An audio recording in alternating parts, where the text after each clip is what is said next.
cuando llegó la noche 90, ella dijo: «He aquí lo relativo al incienso de las defecaciones patriarcales, pero en cuanto al rey Afridonios y a los cristianos, véase lo que ocurrió.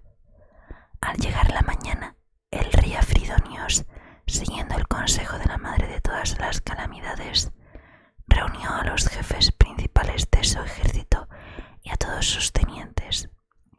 Les hizo besar una gran cruz de madera y los fumigó con el incienso supremo ya descrito y que estaba fabricado con defecaciones auténticas del gran patriarca, sin falsificación alguna.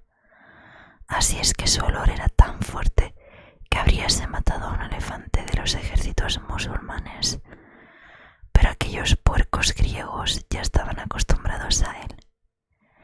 Entonces la madre de las calamidades se levantó y dijo: «Oh rey, antes de dar la batalla a esos descreídos, es necesario, para asegurar nuestra victoria, que nos deshagamos del príncipe Sharkan, que es el Sheitán hecho hombre y manda todo el ejército. Él es quien guía a los soldados y el que les da valor. Muerto él, caerá fácilmente en nuestras manos el ejército musulmán.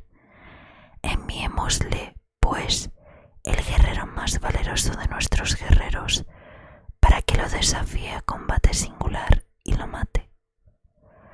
Cuando el rey Afridonios oyó estas palabras, mandó llamar enseguida al famoso guerrero Lucas, hijo de Camlutos, y con su propia mano lo fumigó con el incienso fecal.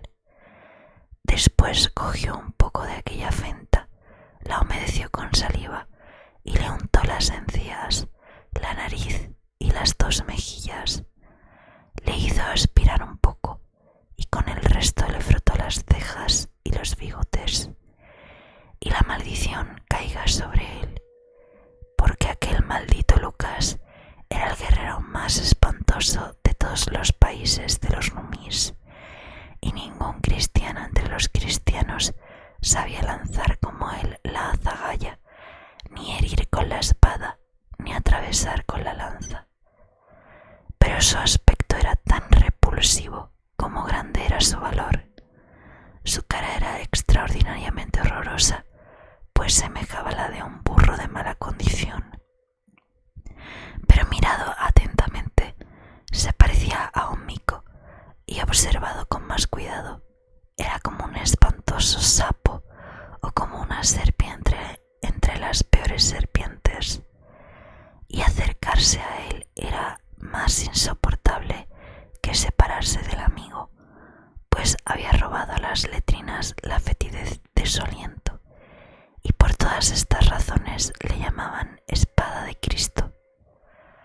Cuando este maldito Lucas quedó fumigado y ungido fecalmente por el rey Afridonios, besó los pies al rey y se quedó esperando. Entonces el rey Afridonios le dijo: «Quiero que retes a combate singular a ese bandido llamado Sharkan y nos libres de sus calamidades». Y Lucas respondió: «Escucho y obedezco». Y habiéndole el rey hecho besar la cruz, Lucas se fue y cabalgó en un magnífico caballo alazán cubierto de una suntuosa gualdrapa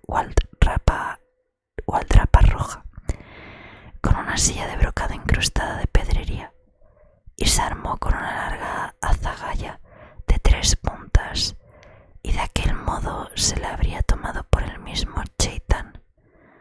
Después, precedido de heraldos de armas y un pregonero, se dirigió hacia el campamento de los creyentes, y el pregonero, precedido al maldito Lucas, gritó con toda su voz en lengua árabe: «Oh vosotros los musulmanes, he aquí al heroico campeón que ha puesto en fuga a muchos ejércitos de entre los ejércitos turcos, kurdos y de ilamitas. Es Lucas, el ilustre hijo de Camlutos. Que salga de entre vuestras filas vuestro campeón Sharkan, señor de Damasco, y si se atreve, que venga a afrontar a nuestro gigante». Apenas se pronunciaron estas palabras, se oyó un gran temblor en el aire, un galopar que hizo estremecer el suelo, llevando el espanto hasta el corazón del maldito descreído y haciendo que se volvieran las cabezas. Y apareció Shere Khan, hijo del rey Omar al-Neman, que llegaba derechamente contra aquellos impíos, semejante a un león enfurecido, montado en un caballo más ligero que la más ligera de las gacelas, y llevaba arrogante la lanza en la mano, y declamaba estos versos: el alazán más ligero que la nube que surca el aire es mi alazán y me sirve a mí. La lanza de punta cortante es mi lanza, la blando y sus relámpagos ondean como las olas. Pero el embrutecido Lucas, que era un bárbaro sin cultura procedente de los países más oscuros, no entendía una palabra de árabe y no podía gustar la belleza de aquellos versos ni el ordenamiento de las rimas. Así es que se contentó con tocarse la frente, que estaba marcada con una cruz, y llevarse enseguida la mano a los labios por respeto a aquel signo. Y súbitamente, más asqueroso que un cerdo, llevó el caballo hacia Shere Khan, detuvo bruscamente el galope y arrojó al aire muy alto el arma que llevaba en la mano, tan alto que desapareció a las miradas. Pero bien pronto volvió a caer, y antes de que hubiese llegado al suelo, el maldito Lucas la cogió al vuelo como un brujo, y entonces con toda su fuerza arrojó la azagaya de 3 puntas contra Shere Khan, y la azagaya partió rápida como el rayo, y ya estaba perdido Shere Khan. Pero Shere Khan, en el mismo momento en que la azagaya pasaba silbando y le iba a atravesar, extendió el brazo y la cogió al vuelo. Gloria a Shere Khan.